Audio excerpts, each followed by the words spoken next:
Hello à tous, on se retrouve aujourd'hui dans une nouvelle vidéo dans laquelle nous allons coudre un gilet d'homme ensemble. Avant de vous introduire correctement le sujet de cette vidéo, qu'est-ce que je porte? Ça faisait un petit moment que je ne vous l'avais pas fait. Je porte toujours ma petite chemise, comment elle s'appelle? Ria, je crois que c'est la chemise Ria de chez Fibre Mood que j'aime toujours autant. Avec un petit soupule, on va dire, c'est un patron gratuit que je vous linkerai en barre d'infos, que je ne vous ai toujours pas présenté, mais que je ne pense pas vous présenter de sitôt. C'est un t-shirt manche longue à la base. Moi j'ai modifié un petit peu l'encolure pour la remonter, pour ajouter un petit col montant parce que j'aime beaucoup les cols montants. Et j'ai également beaucoup recentré tant au niveau de la manche qu'au niveau du corps pour que ça fasse vraiment maillot de corps.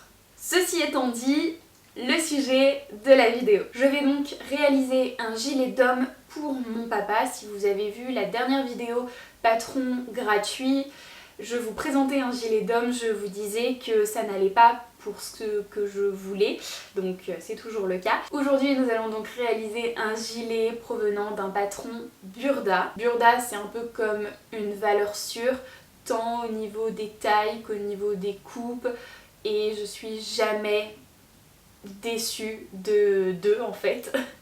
Après on dira ce qu'on veut, le style c'est pas toujours ce qu'il y a de plus tendance, mais pour des bons basiques tels que celui-ci, c'est parfait. Et donc je vais le réaliser dans plusieurs tissus. En fait c'est un espèce d'upcycling puisque je vais utiliser toutes ces cravates. Ce sont les cravates de travail de mon papa qu'il portait auparavant lorsqu'il utilisait des cravates, lorsqu'il était en costume ou bien en chemise. Actuellement ce n'est plus le cas et donc il souhaitait que je les utilise pour son gilet d'homme. En fait, pour vous la faire courte, l'histoire c'est qu'il me demandait si j'avais un gilet d'homme, chose que je n'ai pas, je ne vois pas pourquoi j'en aurais. Et lors des fêtes de fin d'année, on discutait d'une boutique d'usine et moi j'avais fait un stage lorsque j'étais au lycée dans cette entreprise là. Donc si vous connaissez la marque, c'est Aventure d'étoiles / Degré 7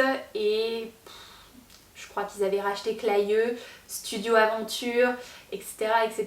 Donc le magasin n'existe plus, le magasin d'usine pardon n'existe plus. Et lorsque mon papa porter des cravates au quotidien pour travailler, il en avait beaucoup provenant de chez eux, donc chez Studio Aventure.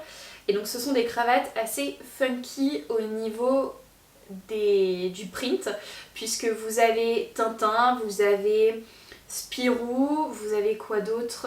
Vous avez Snoopy, en fait vous avez plein de personnages de dessins animés qui ne sont pas du tout de ma génération, enfin soit qui ne sont pas de ma génération, soit que je n'ai pas regardé les dessins animés. Et donc dans la conversation je lui dis écoute tes cravates, si tu veux, je les assemble toutes et je te fais ton gilet de scène, puisqu'en fait son gilet c'est un gilet de scène pour porter lorsqu'il fait ses représentations avec son groupe de musique. Et il m'a dit Banco, ton idée me chauffe trop, go faire un gilet d'homme dans des cravates. Donc il m'en a sélectionné quelques-unes, je vais voir si j'en ai assez, sinon je lui demanderai d'autres cravates. Et donc le but c'est de lui faire un gilet d'homme dans ses cravates. D'un côté j'ai hâte, d'un autre côté je vous avoue que je ne sais pas trop comment je vais pouvoir tout assembler. Enfin, j'ai une idée de comment je peux toutes les assembler, mais il y a plusieurs façons en fait. Donc je ne sais pas trop comment je vais pouvoir faire,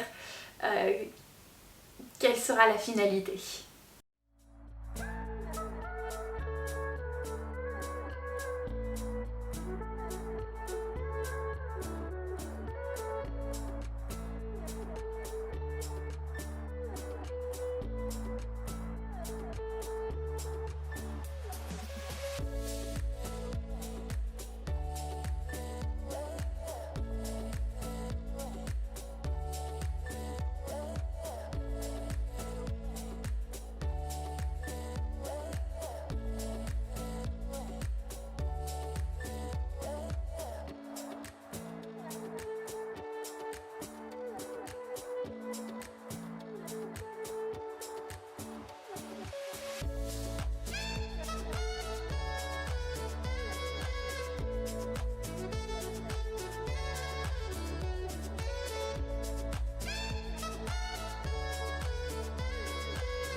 Bon, je vais attaquer la couture du gilet. Je vais commencer par coudre la partie doublure, comme ça ce sera fait et comme ça je pourrai récupérer le dos puisque le dos en fait il est commun à la doublure et au tissu. Et après je pourrai vous montrer comment je vais faire pour recréer un espèce de tissu avec toutes les cravates et puis couper les cravates, couper l'espèce de tissu et puis assembler la partie tissu principale avec la doublure.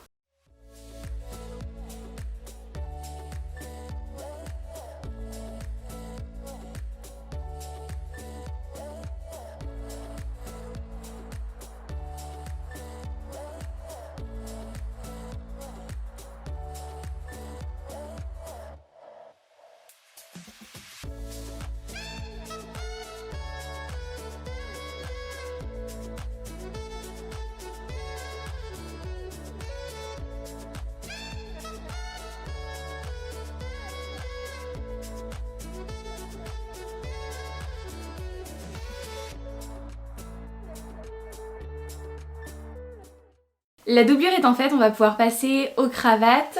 Et pour ceci, c'est pas très compliqué. On se munit de ciseaux. On prend une cravate et en fait, on va l'ouvrir. Vous avez un fil juste ici.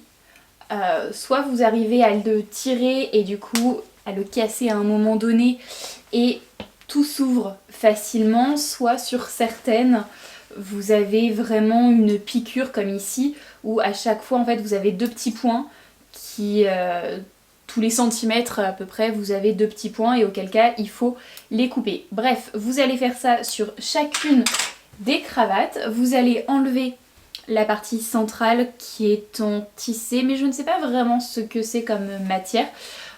Vous les mettez de côté. Personnellement je ne pense pas les utiliser puisque les devants et dos en cravate je vais les thermocoller pour rigidifier le tissu. Vous faites ça avec toutes les cravates, on se retrouve après.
Hello, on se retrouve, je pense que vous l'avez vu sur les plans que j'ai pu vous tourner.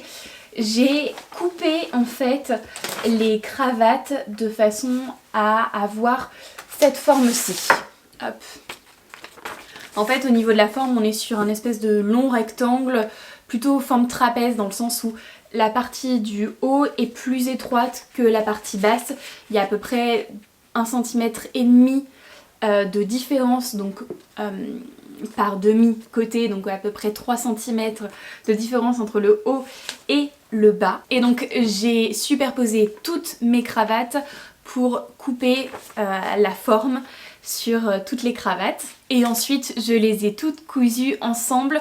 Pour les coudre, petit conseil, prenez une aiguille 60 ou 70 puisque les cravates sont cousues dans des tissus qui sont plutôt fins, généralement de la soie ou même du satin de polyester, auquel cas c'est quand même très fin. Et si vous voulez pas que votre machine rogne un petit peu le tissu ou bien que l'aiguille abîme, tire les fils, alors choisissez une aiguille plutôt fine et de préférence neuve. Et donc j'ai réalisé comme deux tissus avec les cravates. Le premier qui ressemble à ceci, voilà, qui est à l'envers. Dans celui-ci, je vais le plier en deux grâce à ça. En fait, ça, ce sera mon tissu sur lequel je vais faire ma pliure. Et je vais couper le dos du gilet.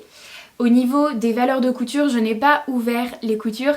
Je les ai plaquées sur l'un des deux côtés. Donc, en prenant pour repère cette cravate qui est mon milieu de tissu, on va dire, j'ai de ce côté-là plaqué toutes les coutures de ce côté et sur l'autre côté, et ben c'est à l'inverse, donc toutes les coutures sont plaquées de ce côté, plutôt vers l'extérieur du coup. Donc je vais le plier en deux correctement et je vais pouvoir couper mon dos qui est juste ici. Et j'ai fait la même chose avec d'autres cravates. J'ai réalisé un tissu qui pour le coup est plus grand puisque je vais également le plier en deux.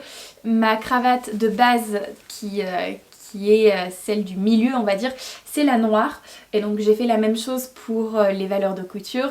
De ce côté là, elles sont toutes plaquées par l'extérieur et sur l'autre côté, et bah de l'autre extérieur on va dire. Et donc pareil, je vais plier en deux et je vais couper mon devant au pli.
J'ai un devant, j'ai cousu la pince. Pour coudre la pince, puisqu'on est sur un tissu ultra fuyant, j'ai décidé de la coudre déjà, de faire un point de bâti et ensuite de coudre par-dessus mon point de bâti, d'enlever mon point de bâti. Et puis voilà, comme ça je me retrouve avec une jolie pince qui est bien cousue plutôt qu'une pince qui soit un peu en zigzag si je l'avais fait eh bien juste sans la faire au point de bâti. J'ai le second devant, j'ai fait exactement la même chose. Et puis j'ai le dos qui est juste ici, donc je vais pouvoir eh bien thermocoller les devants et les dos pour rigidifier un petit peu le tissu, que ça se maintienne plus. Ensuite je vais pouvoir les assembler ensemble et puis tout assembler avec la doublure. Concernant la doublure, sachant que je n'ai plus trop de cravates pour faire la parmenture devant, eh bien je vais faire la parmenture en doublure et comme ça je pourrai assembler la parmenture avec tout le reste. Donc si je me débrouille bien, si je fais un joli point de maintien, on ne verra pas du tout la partie doublure.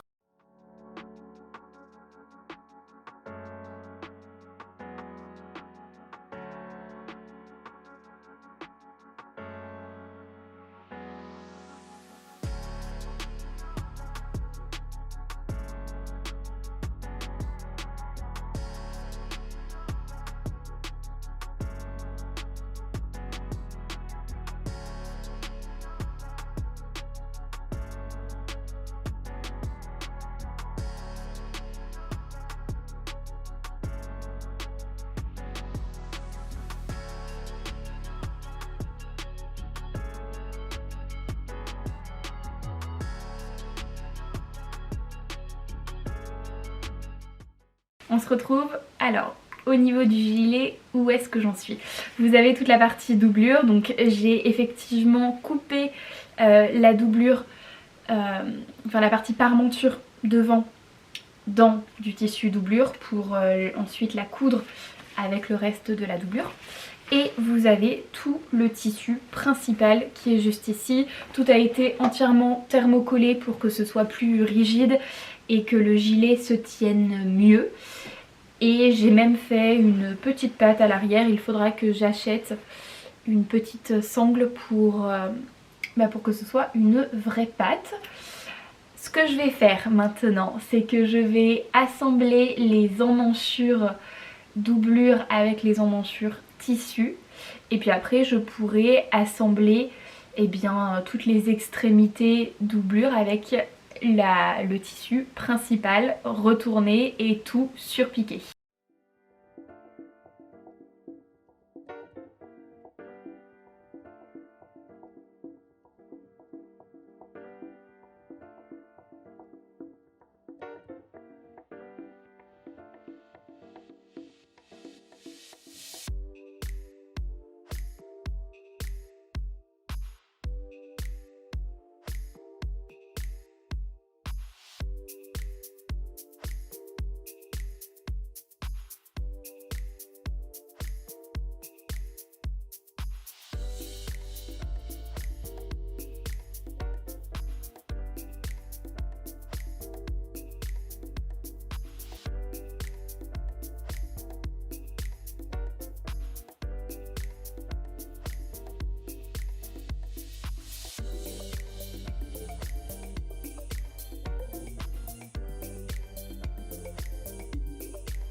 Cette vidéo est maintenant terminée, j'espère qu'elle vous aura plu. Si c'est le cas, n'hésitez pas à me le dire en commentaire et à la liker. Si vous avez des sujets de vidéos qui vous intéresseraient que je fasse, pareil, n'hésitez pas à me le dire en commentaire. Bon, je regorge d'idées, mais je ne suis pas seule sur cette chaîne. Vous aussi, participez avec moi sur cette chaîne. Dans tous les cas, je vous fais de très gros bisous et on se retrouve pour une prochaine vidéo. Bye!